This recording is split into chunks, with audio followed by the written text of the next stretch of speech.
नमस्कार, आदाब साथियों। आप सभी का एक बार फिर से मेरे YouTube चैनल में बहुत-बहुत स्वागत है। आज के इस वीडियो में शिक्षा विभाग से संबंधित आज की महत्वपूर्ण खबरों को हम जानेंगे। उससे पहले अगर आपने मेरे चैनल सरकारी स्कूल एक पहल को अभी तक सब्सक्राइब नहीं किया है, तो सब्सक्राइब जरूर करें। साथ ही बेल आइकन को दबाना बिल्कुल ना भूलें, ताकि आने वाले हर एक वीडियो का आपको नोटिफिकेशन मिल सके।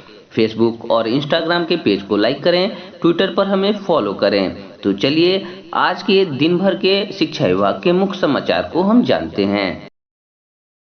राज्य कर्मियों को डीए के साथ जुलाई का एरियर भी। राज्य सरकार अपने कर्मियों को 1 जुलाई 2021 के प्रभाव से ही बढ़ा हुआ डीए देगा। इससे संबंधित प्रस्ताव को वित्त विभाग अंतिम रूप देने में जुटा हुआ है। इस बार कैबिनेट की होने वाली बैठक में इसकी मंजूरी मिलने की संभावना जताई जा रही है। 15 अगस्त के पहले राज्यकर्मियों को 28% डीए का तोहफा मिल सकता है। इसका भुगतान जब भी होगा तो जुलाई का एरियर भी राज्यकर्मियों को दिया जाएगा। केंद्र सरकार ने अपने कर्मचारियों को 28% डीए देने की घोषणा कर दी है। इसके बाद राज्य में भी इसे लागू करने की कवायद तेज हो गई। इससे पहले राज्य के खजाने पर करीब 2,500 करोड़ का वित्तीय बोझ बढ़ेगा। साथ ही करीब 4 लाख कर्मियों को इसका लाभ मिलेगा। 9वीं और 10वीं के स्कूल 7 से खुलेंगे। राज्य में 7 अगस्त से 9वीं और 10वीं के तथा 16 अगस्त से 1ली से 8वीं कक्षा के स्कूल खुलेंगे। यह सभी स्कूल 50% उपस्थिति के साथ अथवा एक दिन बीच कर खुलेंगे। अनलॉक 5 को लेकर राज्य सरकार ने यह आदेश जारी किया है। मुख्यमंत्री नीतीश कुमार ने बुधवार को उच्च स्तरीय बैठक कर अनलॉक 5 के संबंध में यह निर्णय लिया है। अनलॉक 5 7 से 25 अगस्त तक के लिए प्रभावी रहेगा। शिक्षा मंत्री विजय कुमार चौधरी ने कहा है कि विभाग यह सुनिश्चित करेगा कि स्कूल और परिसर की साफ सफाई अच्छी तरह से पहले ही कर दी जाए। साथ ही स्कूल भवनों को सैनिटाइज करा लिया जाए। आपदा प्रबंधन प्राधिकरण के सहयोग से विभाग बच्चों को कोरोना प्रोटोकॉल के तहत अनुकूल व्यवहार की जानकारी देगा। इस तरह अब 9वीं से विश्वविद्यालय तक की कक्षाएं 7 अगस्त से चलेंगी। राज्य में अब सभी तरह की दुकानें और प्रतिष्ठान साप्ताहिक बंदी के अलावा प्रतिदिन खुलेंगी। हालांकि दुकानें खुलने का समय शाम 7 बजे तक के लिए ही रहेगा। दुकानों में वही कर्मचारी काम करेंगे जो कोरोना का टीका ले चुके हैं। शॉपिंग मॉल एक दिन बीच कर शाम 7 बजे तक खुलेंगे। वहीं 50% क्षमता के साथ अथवा एक दिन बीच कर सिनेमा हॉल भी खोले जाने की इजाजत दी गई है। सिनेमा हॉल 7 बजे तक ही खुलेंगे। 10वीं से ऊपर के पाठ्यक्रम अथवा प्रतियोगिता परीक्षा की तैयारी करने वाले कोचिंग 50% अथवा एक दिन बीच करके 7 अगस्त से खुल जाएंगे। सार्वजनिक स्थलों पर कार्यक्रम नहीं। मंदिर, मस्जिद, चर्च और गुरुद्वारा आदि धार्मिक स्थल अभी भी बंद रहेंगे। वहीं सार्वजनिक स्थलों पर सरकारी और निजी कार्यक्रमों पर रोक लगी रहेगी। वाहनों में पूरी क्षमता के साथ यात्री बैठेंगे। सार्वजनिक वाहनों में अब उनकी क्षमता के 100% यात्री बैठ सकेंगे, पर वाहनों की छतों पर अथवा खड़े होकर कोई यात्रा नहीं करेगा। टीईटी के फर्जी अंक पत्र के साथ पटना में अभ्यर्थी गिरफ्तार। सारण में छठे चरण के शिक्षक नियोजन की फर्जी टीईटी अंक पत्र के साथ वर्ग 6 से 8 की काउंसलिंग करा रही पटना की महिला अभ्यर्थी पकड़ी गई। वह जिला स्कूल सेंटर पर छपरा नगर निगम नियोजन इकाई की संस्कृत विषय की काउंसलिंग कराने पहुंची थी। अभ्यर्थी पटना के जनकपुर निवासी दिलीप कुमार की पुत्री निधि कुमारी हैं। काउंसलिंग के दौरान उसके टीईटी के अंक पत्र पर संदेह हुआ। विभागीय सीडी से मिलान किया गया तो फर्जी निकला। निधि को पुलिस के हवाले कर दिया गया है। वहां मौजूद नगर आयुक्त संजय कुमार उपाध्याय ने बताया कि जांच में अंक पत्र फर्जी निकला है। समग्र शिक्षा अभियान 2.0 को कैबिनेट की मंजूरी। केंद्रीय मंत्रिमंडल ने बुधवार को समग्र शिक्षा अभियान 2.0 को मंजूरी प्रदान कर दी है, जिस पर करीब 2.94 लाख करोड़ रुपए की लागत आएगी।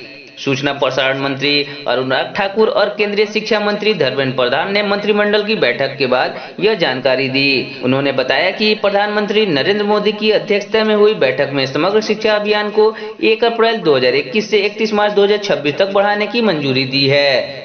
केंद्रीय शिक्षा मंत्री धर्मेंद्र प्रधान ने इस बारे में बताया कि समग्र शिक्षा अभियान 2.0 पर 2.94 लाख करोड़ रुपए खर्च होंगे और इस राशि में केंद्र का हिस्सा 1.85 लाख करोड़ होगा। उन्होंने कहा कि इसके दायरे में सरकारी एवं सरकारी सहायता प्राप्त 11.6 लाख स्कूल, 15.6 करोड़ बच्चे और तकरीबन 57 लाख शिक्षक आएंगे। समग्र शिक्षा अभियान के विस्तार के तहत स्कूलों में ऐसा समावेशी और खुशहाल वातावरण तैयार करने पर जोर दिया गया है जो विभिन्न पृष्ठभूमियों, बहुभाषी जरूरतों और बच्चों के विभिन्न अकादमिक क्षमताओं का ख्याल रखते हैं। पंचायत चुनाव सितंबर के दूसरे हफ्ते में संभावित। बिहार में पंचायत चुनाव की प्रशासनिक तैयारी तेजी से चल रही है। प्रशासनिक सूत्रों के अनुसार सितंबर के दूसरे हफ्ते में चुनाव प्रारंभ हो सकते हैं। ईवीएम और बैलेट बॉक्स के भौतिक सत्यापन का काम चल रहा है। जैसे यह काम पूरा हो जाएगा, वैसे ही राज्य निर्वाचन आयोग की ओर से चुनाव की तिथि की घोषणा की जा सकती है। अधिकारियों का कहना है कि अगस्त में चुनाव को लेकर बैठक प्रस्तावित है। सभी जिलों से ईवीएम और बैलेट बॉक्स को अद्यतन रिपोर्ट ली जा रही है। पटना जिले में 3 जगहों पर ईवीएम और बैलेट बॉक्स के सत्यापन का काम चल रहा है। एक ही स्कूल के 17 बच्चों को 99.8% अंक पर बवाल। स्टूडेंट पेरेंट्स ने सीबीएसई से की इसकी शिकायत। सीबीएसई 10वीं की परीक्षा परिणामों में पटना के लिट्रा वैली स्कूल के 17 स्टूडेंट को 500 में से 499 अंक मिलने पर स्टूडेंट्स और पेरेंट्स ने सीबीएसई के एग्जाम कंट्रोलर संयम भारद्वाज से इसकी शिकायत की है। सीबीएसई के एक अधिकारी के अनुसार स्कूल को पूर्व के वर्षों का अंक अपलोड करने को कहा गया था। अंतिम क्षणों में इस स्कूल का रिजल्ट अपलोड किया गया। रिजल्ट जारी करने के फॉर्मूले को सुप्रीम कोर्ट से भी अनुमोदन प्राप्त है। Bihar public school and children welfare association के अध्यक्ष डी.के. सिंह ने कहा कि छात्रों के साथ नाइंसाफी हुई है। कई स्कूलों ने सीबीएसई से मिलीभगत कर मनमाने अंक दिए हैं। उन्होंने मांग की है कि गड़बड़ी करने वाले स्कूलों के परिणाम को दोबारा जांच किए जाएं। असंतुष्ट स्टूडेंट देंगे एग्जाम। सीबीएसई 10वीं के रिजल्ट में कई स्टूडेंट असंतुष्ट हैं। सुप्रीम कोर्ट के निर्देश के आलोक में अब वे परीक्षा देने के विकल्प खुला है। इसके लिए सीबीएसई की ओर से 16 अगस्त से 15 सितंबर के बीच सुधार और कंपार्टमेंटल परीक्षाओं का आयोजन किया जाएगा। जल्द ही परीक्षा कार्यक्रम घोषित किया जाएगा। सीबीएसई के अनुसार 16 अगस्त से होने वाले परीक्षा में केवल मुख्य विषयों के ही परीक्षा होंगे। बीएम दास रोड पर घंटों हंगामा। सीबीएसई 10वीं रिजल्ट को लेकर स्टूडेंट्स और पेरेंट्स में असंतोष है। उन्होंने स्कूलों को पैसा लेकर अंक देने का आरोप लगाया। कई स्कूलों पर बुधवार को छात्रों ने हंगामा किया। इसमें बीएन दास रोड स्थित टी राजा हाई स्कूल के स्टूडेंट्स और पेरेंट्स में जमकर हंगामा किया। मौके पर पीर भरुआ थाना के बड़ी संख्या में पुलिस दल पहुंची। स्टूडेंट ने बताया कि रिजल्ट में उनके साथ बहुत धोखा हुआ है। बेहद कम अंक दिए गए हैं। अधिकांश 40 से 55% तक अंक दिए गए हैं। इससे उनका कैरियर बर्बाद हो जाएगा। वे कहीं एडमिशन लेने के लायक नहीं रह जाएंगे। अब सरकारी स्कूलों में भी शुरू होंगे प्ले स्कूल। स्कूल में ऐसा समावेशी और खुशहाल वातावरण तैयार करने पर जोर दिया गया है जो डिफरेंट बैकग्राउंड, बहुभाषी जरूरतों और बच्चों के विभिन्न एकेडमिक क्षमताओं को ख्याल रखता हो। उन्होंने कहा कि इसके तहत कस्तूरबा गांधी बालिका विद्यालयों का दायरा बढ़ाने का उनका होलिस्टिक रिपोर्ट कार्ड की प्रक्रिया को लागू करने पर जोर दिया गया है। उन्होंने कहा कि कक्षा 6 से 8 तक कमर्शियल एजुकेशन पर भी जोर दिया जाएगा। स्कूलों में अधिक आधुनिक स्किल के साथ साथ कोडिंग, संवर्धित और आभासी वास्तविकता को औपचारिक रूप से देने के लिए वार्ता आयोजित की जाएगी। नेशनल एजुकेशन पॉलिसी और समग्र शिक्षा अभियान 2.0 के तहत प्ले स्कूल एवं आंगनबाड़ी को औपचारिकरण किया जाएगा। सरकारी स्कूल में प्ले स्कूल भी होंगे। टीचर्स को उसी के अनुसार ट्रेनिंग दी जाएगी। विजन क्लासेज में टॉपर्स को मिलेगी निःशुल्क शिक्षा।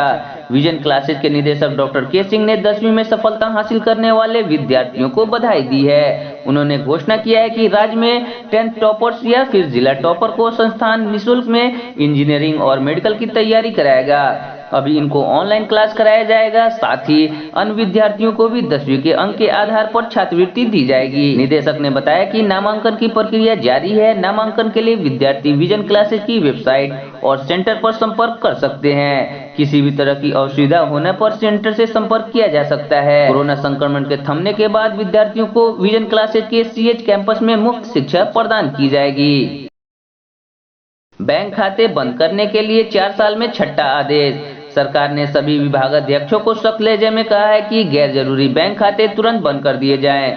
व्यवहार में न रहे ऐसे खाते में बड़ी संख्या में रकम जमा है, इनका उपयोग नहीं हो रहा है। वित्त विभाग के प्रधान सचिव डॉक्टर एस.के. सिद्धार्थ ने बुधवार को जारी अपने आदेश में कहा है कि विभागाध्यक्ष इस पर तत्काल अमल करें। पत्र में व्यवहार में न रह गए बैंक खाते के अलावा अन्य बैंक खाते में जमा राशि व खर्चा न हो सकी सरकारी राशि को समेकित निधि में जमा करने के लिए कहा गया है। इस विषय पर वित्त विभाग 2017 के बाद 6 आदेश जारी कर चुका है। पत्र में हिदायत भी। सिद्धार्थ के पत्र में वित्तीय अनुशासन कायम रखने के लिए विभाग अध्यक्षों की कई हिदायतें दी गई हैं। कहा गया है कि कोषागार से उतनी ही राशि निकाली जाए जितनी तत्काल भुगतान के लिए जरूरी है। किसी भी हालत में कोषागार से निकाली गई राशि को बैंक खाते में जमा कर उसे अवरुद्ध न करें। लाभुकों के खाते में सीधे भुगतान के मामले में भी अनुशासन बरतने का निर्देश दिया है। बैंक खाता में संचित और उपयोग नहीं हुई राशि को समेकित खाते में जमा करने और गैर जरूरी खाता को बंद करने के बारे में वित्त विभाग के आदेश नया नहीं है। बीते 4 वर्ष में वित्त विभाग इस कवायद में जुटा है। बुधवार को ताजा आदेश के पहले 2017 से लेकर अब तक विभागों को 5 बार ऐसे ही आदेश दिए जा चुके हैं। 2018 और 19 में 2-2 आदेश दिए गए। साल भर पहले अप्रैल 20 में भी एक आदेश जारी किया गया था। बेतिया व मझौलिया के स्कूलों में योजनाओं की होगी जांच। बेतिया व मझौलिया प्रखंड के सभी प्राथमिक, मध्य और हाई स्कूल के समग्र शिक्षा के अंतर्गत संचालित विभिन्न योजनाओं की भौतिक जांच व सत्यापन कराई जाएगी। इन योजनाओं में विद्यालय में हुए असैनिक निर्माण कार्य भी शामिल हैं। इसको लेकर 2 सदस्यीय जांच टीम गठित की गई है, जिसमें वरीय उप समर्था मयंक सिंह व भवन निर्माण विभाग के कार्यपालक अभियंता रमेश पंडित को शामिल किया गया है। जांच दल में संबंधित स्कूलों तक पहुंचने के लिए किसी भी तरह की परेशानी न हो, इसके लिए जिलाधिकारी कुंदन कुमार ने डीईओ विनोद कुमार विमल को सभी विद्यालयों की सूची व रूट चार्ट उपलब्ध कराने का निर्देश दिया है।